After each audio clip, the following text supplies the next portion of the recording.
Greetings, brethren. This is your boy Chivalrous here, and I'm thinking of trying, I guess, something kind of randomly new.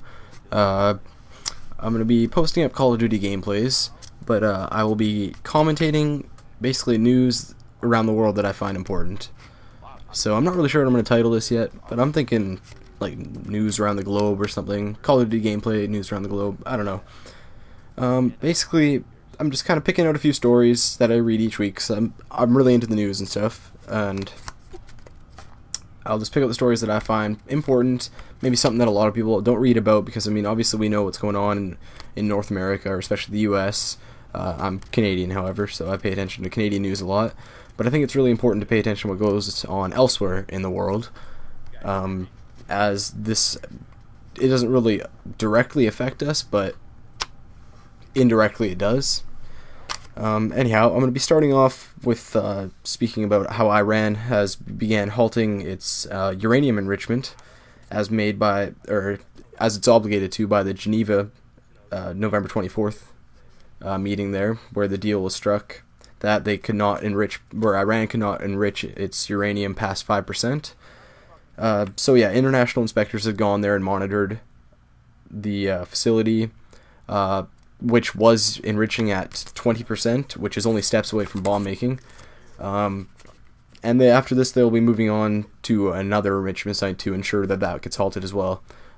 Do I really feel like Iran, which originally was opposing this deal, and then eventually kind of rolled over there and said, okay, yeah, we'll only enrich to 5%. Do you really think they are, or are they still going for nuclear weapons? Do they even have nuclear weapons potentially? There's no way to know for sure. I don't really trust them too much. They're not big on the list of countries to mistrust, but I think that in their best interest, since Israel's in control of nukes, I think that Iran would like to make their own and have their own defend themselves.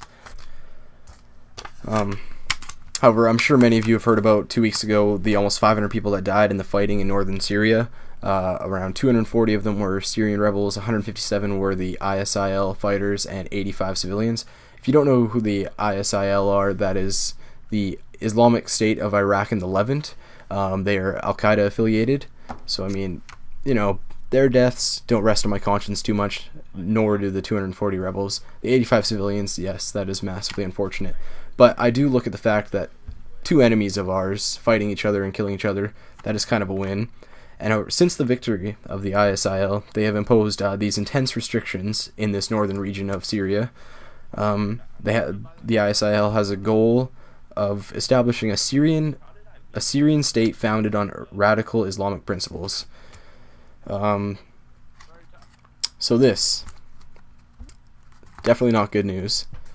We want the government to stay intact in Syria. All these rebel fighters wanting to bring it down, the ISIL trying to bring it down, and now they have control over this certain region, and they're implementing these strict laws in order to convert everyone to this radical version of Islam. See, I mean, traditionally, the Muslim faith is a real peaceful religion, and however, Al-Qaeda and these other radical groups have changed it and radicalized it to fit their needs to try to serve their purposes, and now they're imposing this on other countries as well. And this is definitely far from any peace-liking people. It's far from their best interests. I mean, I hear many people say that they hate Muslims, and there's a large, especially in Quebec and Canada, actually, there's a huge fear of Muslims, and there's really nothing to fear with the Muslim faith in its pure form. Like, originally, nothing wrong with it.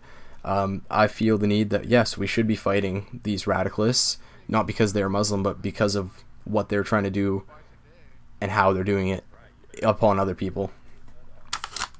And speaking of these radicals, there's a search for a potential female bomber who breached the security ring around Sochi. She is believed to be a widow of an Islamic extremist killed by Russian officials last year, and she may be affiliated with the Caucasus Emirate led by Doku Umarov, whose group has threatened the Sochi Games. I'll elaborate on that in a little bit. However, it is an unprecedented security threat level for this year's games. There are over 40,000 Russian security officials there. The U.S. is stationing 2 warships and several aircraft to evacuate Americans in case of a major terrorist attack there. So we gotta look at this. Like, what is it that they're trying to accomplish with this? Okay, so I'm sure many of you have heard of the 2 Volgograd attacks that killed 34 people at the end of December there. So Vilayet Dagestan is one of the groups that make up the Caucasus Emirate, if I'm still saying that right, I'm not sure. And the goal of this group is to establish an independent Islamic state in the northern Caucasus region of, the northern Caucasus, which is a region east of Sochi, and it's along Russia's southern border there. So this is like heavily inhabited by people of Islamic faith. However, there are a few of them that have gone radical, and they feel that killing is the way to get what they want, which is basically they want their own part of Russia. And so there's the 2 Russian-speaking men warning President Vladimir Putin that if you hold these Olympics, we will give you a present for the innocent Muslim blood being spilled all around the world, in Afghanistan, in Somalia, and in Syria. They said, for those tourists who come, there will be a present too. Okay, this is big news because obviously the Olympic Games are huge. We're going to have athletes from all around the world there. And it looks like this group, the Caucasus Emirate, is basically going back on their word, where back in 2012, Doku Umarov had ordered a halt to any attacks on civilian targets back in 2012. However, now due to these games, he went back on that and urged his followers, all those in his group, to basically undermine the Olympics by killing innocent. So I really hope that our 40,000 security officials in Russia can do some damage to these guys. Hopefully nobody gets hurt. I mean, I guess only time will tell, but it's a damn sure thing that somebody's going to try to do something to these games, harm the athletes, harm tourists, harm the civilians that are living in Russia. It's just a huge shitstorm. This is going to conclude whatever show I'm going to be calling this. Hopefully I'll get better at reading this out to you. Anyways, have a good one, guys. And remember to rate, comment, and subscribe. Yeah, definitely in the comments. Just be sure to tell me anything, any advice, anything that you can give me. Thank you.